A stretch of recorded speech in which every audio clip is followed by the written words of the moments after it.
तो निवेशक क्या करें सर, फिर बताइए। देखो दीप, हमारे 1.25 लाख करोड़ की बिकवाली हुई है एफआईएस की तरफ से, राइट। सारे हेज फंड्स यहाँ छोड़ छोड़ के चीन चले गए जी।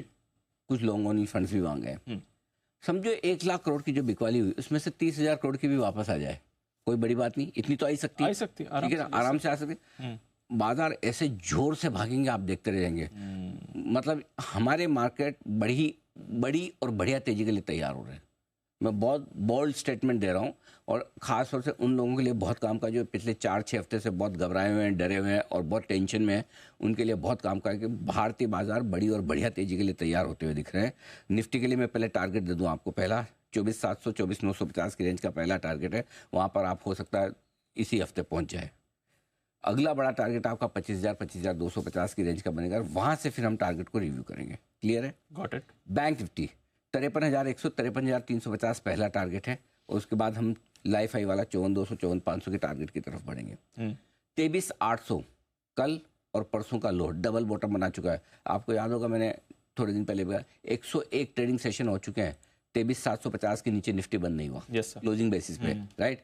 तो ये जो बॉटम है 23,800 का, अभी आसानी से टूटने वाला नहीं है, और बाजार कम से कम जितने हम घटे हैं, 2600 पॉइंट घटे हैं दीप हम निफ्टी पर टॉप से, 26,277 से हम 23,816 एग्जैक्ट लेवल याद है, घटे 2610 पॉइंट, वो भी मैं आपको क्लियर कर बता दूं नंबर के साथ। 50% की तो रिकवरी आपकी कहीं नहीं की, जो 25,050 का टारगेट होता है, और इसीलिए मैं बोल रहा हूँ 25,000 से लेकर 25,250 ये टारगेट है, ये आपके लिए आने की तैयारी में।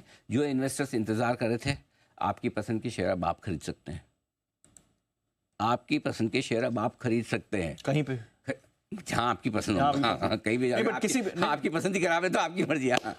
मतलब जो वेट कर रहे थे कि मैं कब खरीदूं। देखो आपके पास हमेशा दो तरीके होते हैं, अगर आप अब 23,800 नीचे देखेंगे आप जिंदगी में नहीं ले पाएंगे, या तो आपके पास ऐसा तरीका जब मूड माहौल बहुत खराब हो तब ले लो, दूसरा तरीका ये कि जब आपको रिवर्सल का पहला सिग्नल मिले तब लो।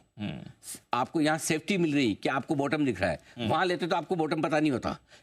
अगर अब दुखी होंगे कि मैं तो 23,800 24,000 में नहीं ले पाया, कमला जी आ गई होती तो ले लेते, भर लेते, कितना भर लेते, करेक्ट, फिर देखो। तो इसलिए उसको छोड़ दो, अब क्या है सामने वो देखो।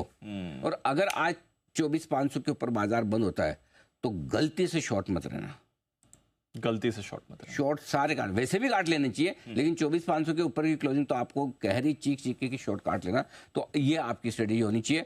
अच्छी और बढ़िया तेजी के लिए तैयार होइए, मूड माहौल ठीक करिए, दुखी होना बंद कीजिए, एफआईज भी आ जाएंगे, आप अपना पहले मूड सुधारो। ठीक है, ये बहुत बड़ी चीज है ग्लोबल मार्केट्स के लिए, इसको अंडर एस्टिमेट मत कीजिए। हाँ, बहुत लोग आपको कहेंगे कि 2-4 दिन बढ़ के, ठीक है, हो सकता है 5% बढ़ के वापस घट जाए। मैं बोल रहा हूँ ये साल वैसे भी पैसा बनाना मुश्किल है, 10% इधर 10% उधर, ऐसा नहीं कि कोई 28-30 हज़ार निफ्टी हो जाने वाली 2 महीने में, नहीं होगी, हमें भी पता है।